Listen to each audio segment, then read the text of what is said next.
Montana Territory, 1,879.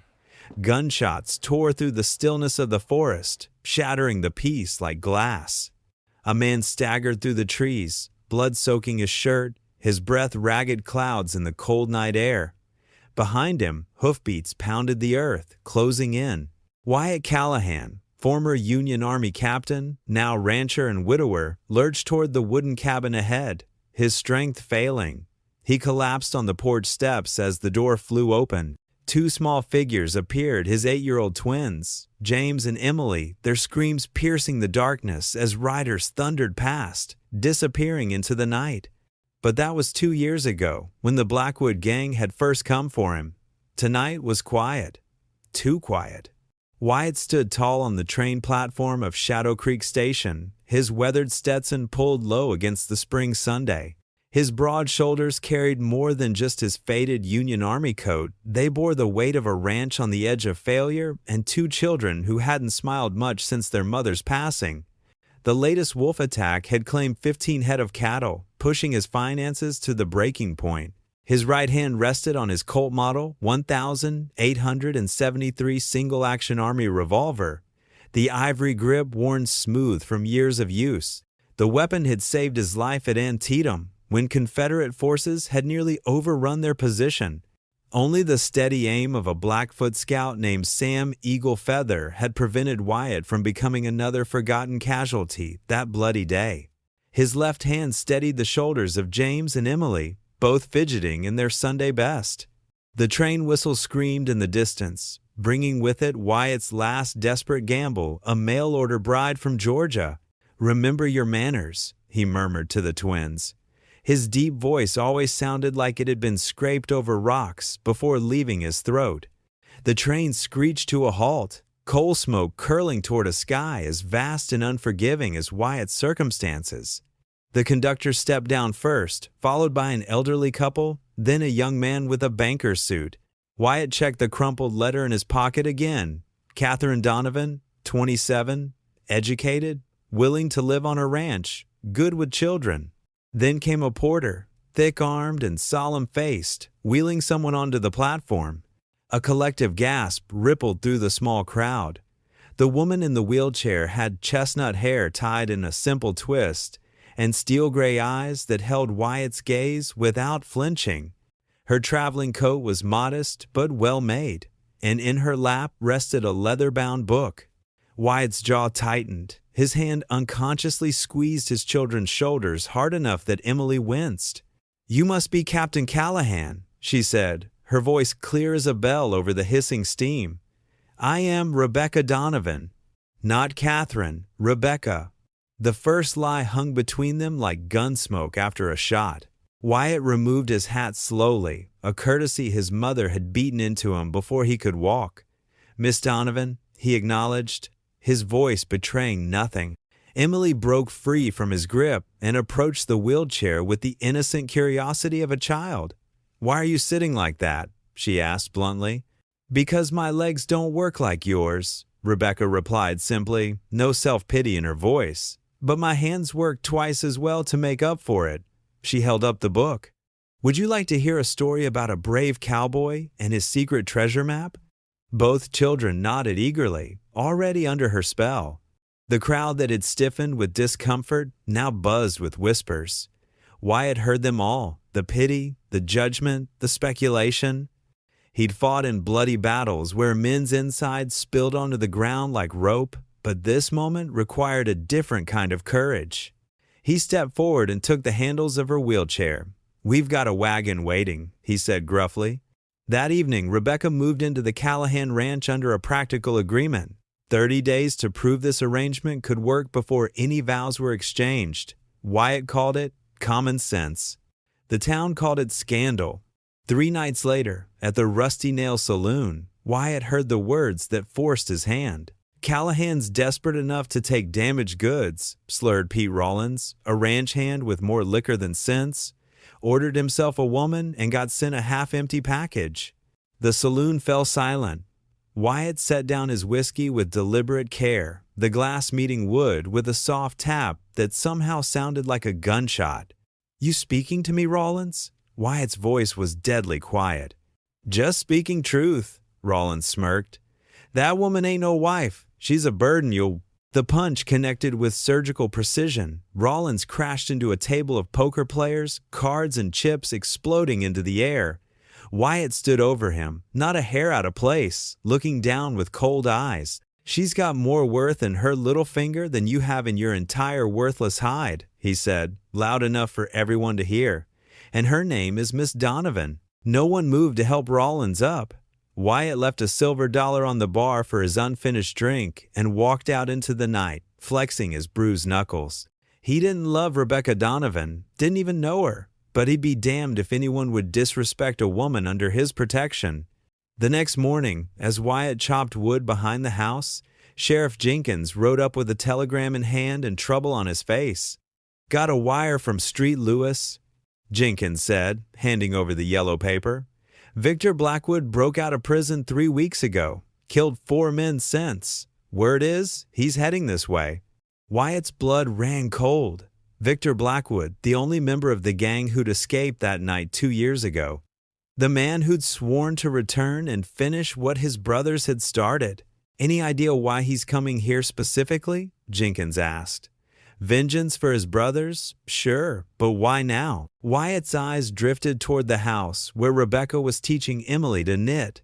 A suspicion formed, dark and certain. That night, Rebecca left her journal on the kitchen table while she helped the children prepare for bed. Wyatt had no intention of reading it until he saw his name on the open page. Wyatt Callahan is not what I expected. Harder, certainly. Scarred, visibly and otherwise. But there is a gentleness with the children that betrays him. I wonder if he will hate me when he discovers my true identity. I wonder if he will understand why I had to lie. He turned the page, knowing he was crossing a line. I cannot use my real name. Rebecca Donovan is the daughter of Judge William Donovan, the man who sentenced the Blackwood brothers to hang for their crimes across 3 states, all except Victor, who escaped the courtroom in a hail of bullets that left my father dead and me unable to walk. My sister Catherine's name was my shield, but now Victor has escaped, and I've heard whispers he's seeking revenge on all who testified against his family. I had nowhere else to go. The journal fell from Wyatt's hands. He turned to find Rebecca in the doorway, her face pale in the lamplight. "You're bait," he said flatly. "You came here to draw him out." She didn't flinch. "I came here to survive." The U.S. Marshal's office refused protection, said I wasn't high priority. Her hands gripped the wheels of her chair. "I didn't know you had children. I wouldn't have come if I'd known." "Were you ever going to tell me?" Wyatt's voice was dangerously soft. "Yes, when I knew I could trust you." Her chin lifted. "I'll leave tomorrow." Wyatt ran a hand over his face, feeling the rough stubble beneath his palm. "No," he said finally, "you won't." The next day, Wyatt rode into town to see Sheriff Jenkins. The lawman's office was little more than a wooden box with a jail cell attached, but it represented what little law existed in this part of the territory. "I need deputies," Wyatt said without preamble. Jenkins sighed. "County won't approve the budget. I've got 1 deputy and he's greener than spring grass. Then I need guns, ammunition." "This about the Blackwood threat?" Wyatt nodded. "And the woman. She's Judge Donovan's daughter." Jenkins whistled low. "So that's the connection." He leaned back in his chair. "I can spare a shotgun and some shells, but that's it. This isn't an army outpost, Callahan." "Then I'll handle it myself," Wyatt said, turning to leave. "Like you handled Pete Rollins?" Jenkins called after him. "Town's still talking about that." Wyatt paused at the door. Rollins had it coming. "Maybe so, but watch yourself. A man fighting demons tends to see them everywhere." Back at the ranch, Wyatt began fortifying his home. He reinforced door hinges with extra iron, boarded vulnerable windows, and set up tripwires around the property perimeter that would trigger small bells. From the barn, he retrieved a Winchester rifle he'd kept oiled and ready since the war. Rebecca watched him work from the porch, a blanket over her legs despite the mild day. "You know how to shoot?" he asked abruptly. She hesitated. "Father taught me with a small derringer. For protection." That won't stop Victor Blackwood. Wyatt brought her his backup revolver, a Remington New Model Army. This will. She recoiled from the weapon. I won't have it in the house with the children. You'll have it in your lap at all times, he countered, or you'll find somewhere else to wait for Blackwood. Their standoff ended when hoofbeats sounded from the trail. Wyatt drew his Colt with lightning speed, positioning himself between Rebecca and the approaching rider. The man who appeared wore buckskins and had copper skin that spoke of native blood. His black hair was cut short, unlike most natives, and a scar ran from his temple to jaw. Most striking were his eyes, one brown, one blue. Still jumpy as a yearling colt, Captain, the man said with a slight smile. Wyatt lowered his weapon. Sam Eaglefeather, he breathed. Son of a bitch. The two men embraced briefly but fiercely, the kind of greeting shared by men who've seen death together and somehow walked away. Blackfoot Scout, Wyatt explained to Rebecca. Best tracker in the Union Army. Saved my worthless hide at Antietam. The captain exaggerates, Sam said, nodding respectfully to Rebecca. He saved half the company at Gettysburg, holding that ridge when everyone else had retreated.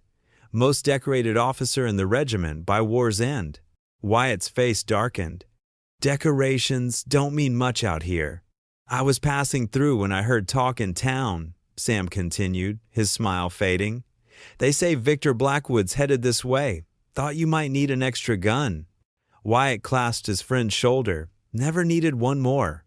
That night, after the children were asleep, the three adults gathered around the kitchen table, speaking in low voices. Blackwood won't come alone, Sam warned, cleaning his Sharps rifle with practiced movements.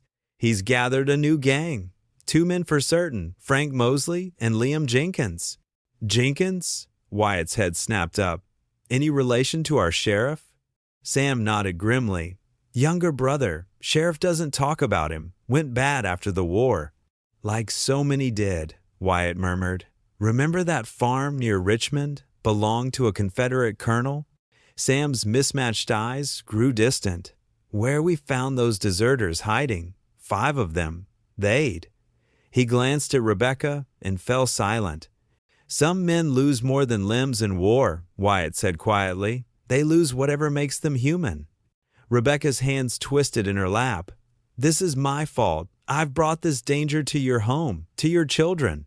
Blackwood was always coming back, Wyatt said flatly. You just gave him a deadline. They spent hours planning defenses, escape routes, and fallback positions. Sam would scout the surrounding area daily. The children would stay home from school, and Rebecca would learn to shoot the Remington properly. Later, as Sam bedded down in the barn and the house grew quiet, Wyatt found Rebecca by the window, staring into the darkness. I never asked, he said, standing awkwardly in the doorway. How did it happen? Your legs. She didn't turn. Victor Blackwood happened. When he escaped the courtroom, he took me hostage, dragged me down marble stairs. My spine broke in the fall. Her voice was matter-of-fact. The doctor said I was lucky to live. I didn't feel lucky. Wyatt moved to stand beside her, looking out at the same darkness. I watched my Margaret die of fever, helpless, couldn't shoot it, couldn't fight it. His voice roughened. There are different kinds of broken, Miss Donovan. She looked up at him then, really looked. Rebecca, she corrected softly. If we're to die together, you might as well use my name. He almost smiled. Rebecca. 3 days later, the first real test came. Emily was gathering wildflowers near the old grain shed while Rebecca supervised from the shade of a cottonwood tree. The distinctive rattle came without warning, a diamondback coiled in the grass, just feet from the child. Rebecca's heart slammed against her ribs. Emily, she called, her voice steady despite her terror. The girl didn't hear, humming to herself as she reached for a purple thistle bloom. Without hesitation, Rebecca grabbed a bottle of medicine from her satchel and hurled it with all her strength. The glass shattered against the snake's head with deadly accuracy.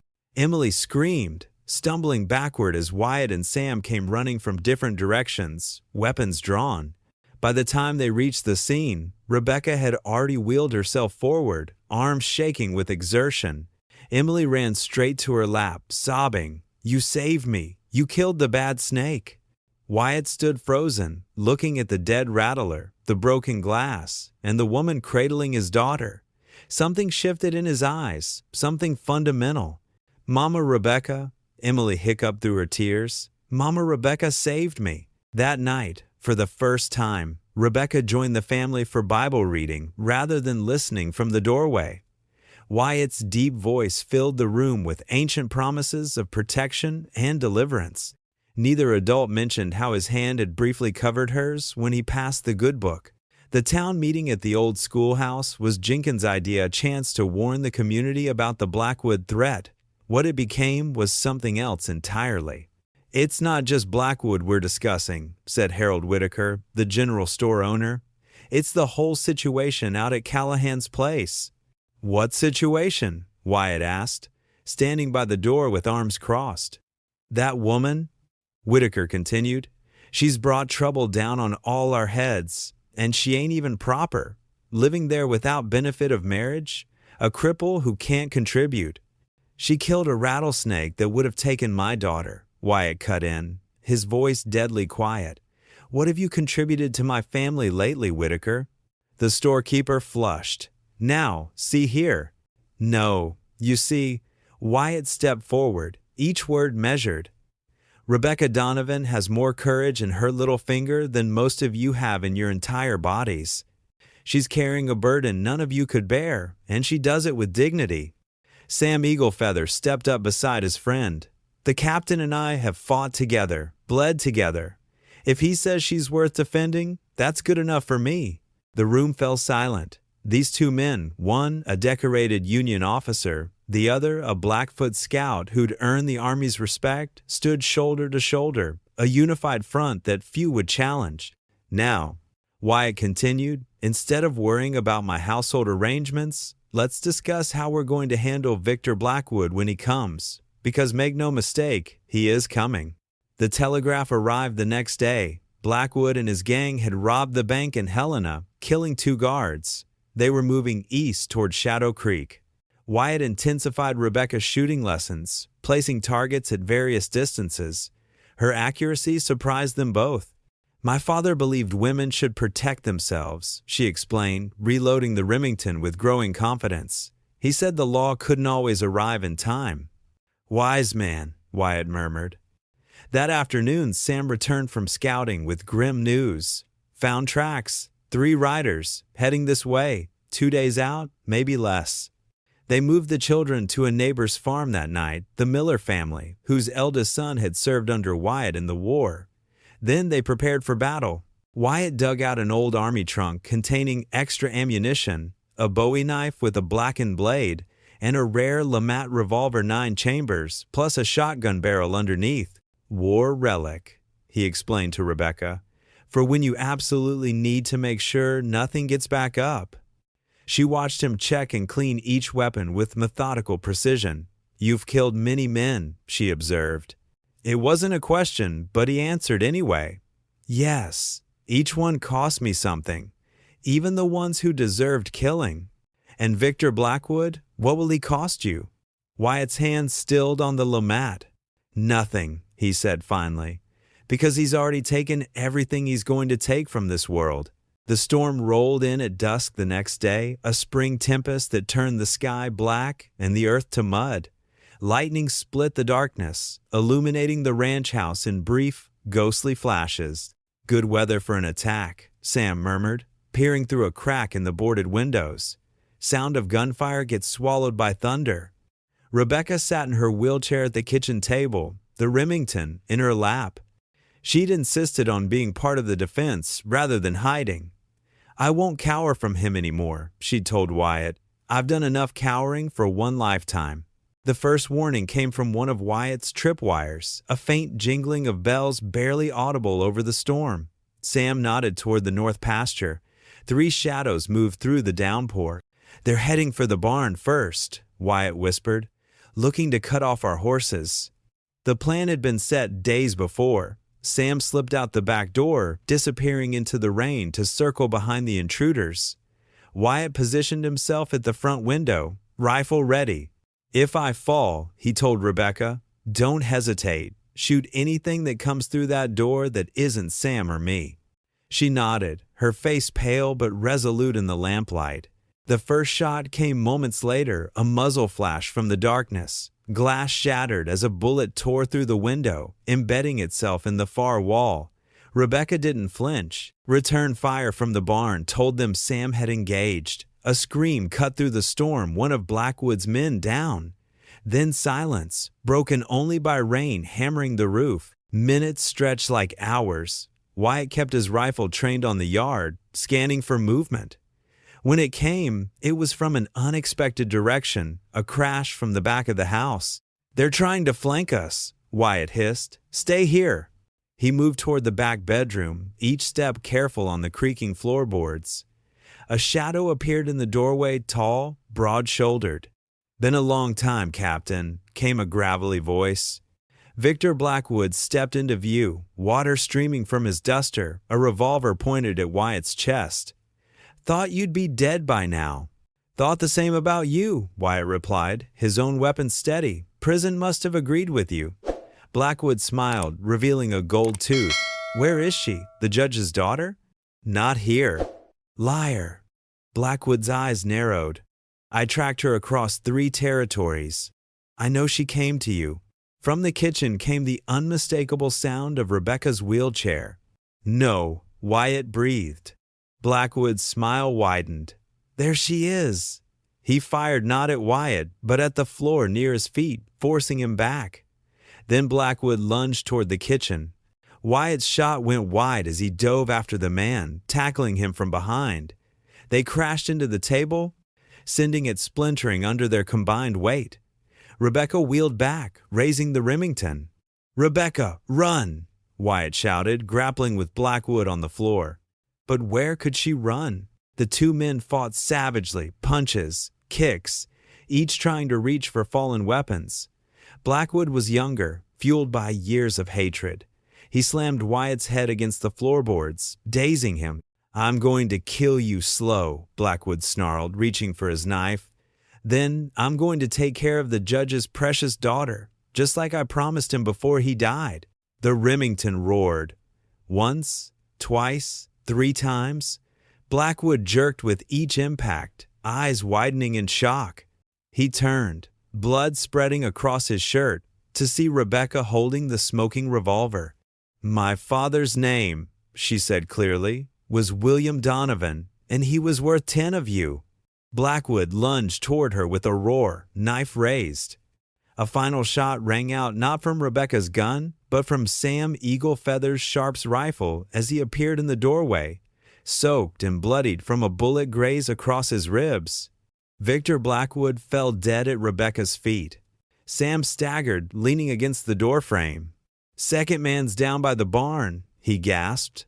"Third ran off." Rebecca immediately wheeled to Sam's side, tearing strips from her petticoat for bandages. "Sit," she ordered. "I trained as a nurse before." She gestured at her legs. "Before?" Sam obeyed, sliding down to the floor while Rebecca examined his wound with practiced hands. "Clean through. You're lucky." "Not luck," Sam replied through gritted teeth. "Blackfoot medicine." Wyatt pulled himself up, blood streaming from a gash on his temple. "Is he?" "He'll live," Rebecca said firmly, pressing a bandage to Sam's side. "Unlike that monster." She nodded toward Blackwood's body without looking at it. Wyatt stared at her, this woman who couldn't walk, but who had just saved both men with steady hands and a steadier heart. "You're something else, Rebecca Donovan," he said softly. "Something broken," she corrected, tying off Sam's bandage.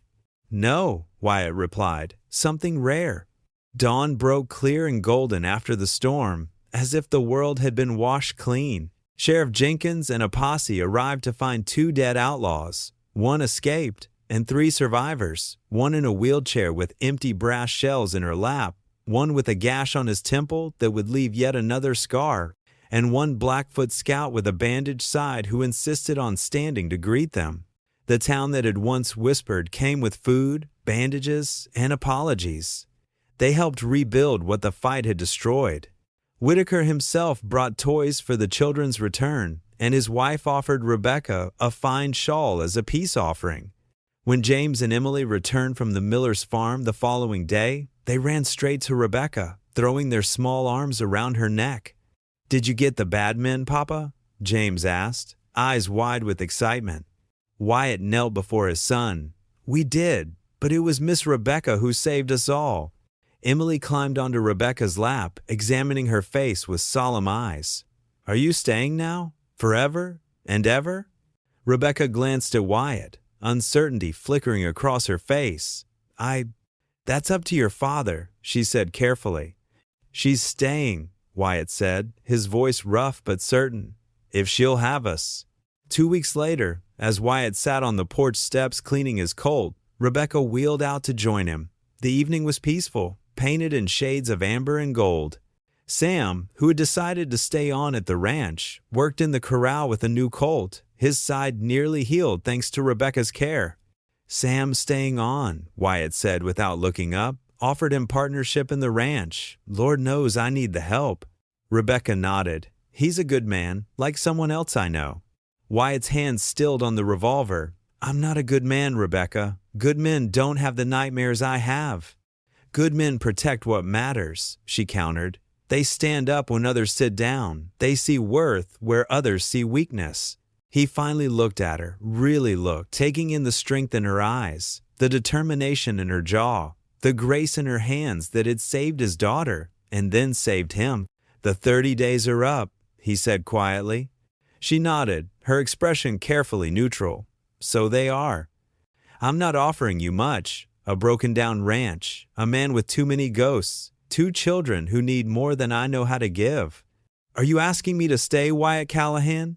He set aside the revolver and moved to kneel before her wheelchair. His calloused hands covered hers. "I'm asking you to marry me, not because I need help with the children, not because I pity you." His voice roughened. "Because you make me want to be the man you already think I am." Tears filled her eyes but didn't fall. "Even with these useless legs?" "You can't walk," he said, squeezing her hands. "But you've led me somewhere I needed to go. Home." Their wedding was small, just the children, Sam, Sheriff Jenkins, and a few townsfolk who'd earned the right to witness. No church would do, so they held it on the ranch, under the vast Montana sky that had seen so much blood, and was now seeing something else entirely. When it came time for the kiss, Wyatt didn't bend down to Rebecca's wheelchair. Instead, he lifted her into his arms as if she weighed nothing at all, bringing her to his height, to his heart. "I can't dance," she whispered against his lips. "Then I'll dance for both of us," he promised, and held her close as he began to move in a slow circle, her arms around his neck, her head against his shoulder. James and Emily joined hands and danced around them, laughing for what seemed like the first time in years. Sam stood at the edge of the gathering, hat in hand, a rare smile softening his weathered face. The broken trail had led them here 2 damaged souls who had found in each other not completion, but complement, not healing, but purpose. 1 month later, as summer heat shimmered across the valley, a new railroad survey team arrived in Shadow Creek. Their leader, a sharp-eyed man in an eastern suit, carried maps marked with a route that cut directly through several local ranches, including the Callahan property. "Progress is coming," the surveyor announced in the town meeting. "Those who stand in its way will be left behind." Wyatt exchanged glances with Sam across the crowded room. Rebecca's hand found his arm, squeezing gently. "Seems we've got another fight coming," Sam murmured. Wyatt nodded, his jaw set. "Good thing we know something about fighting." In the distance, as the sun set on Shadow Creek Ranch, a train whistle echoed across the valley, bringing with it tomorrow and whatever battles it might hold. But this time, Wyatt Callahan wouldn't face them alone.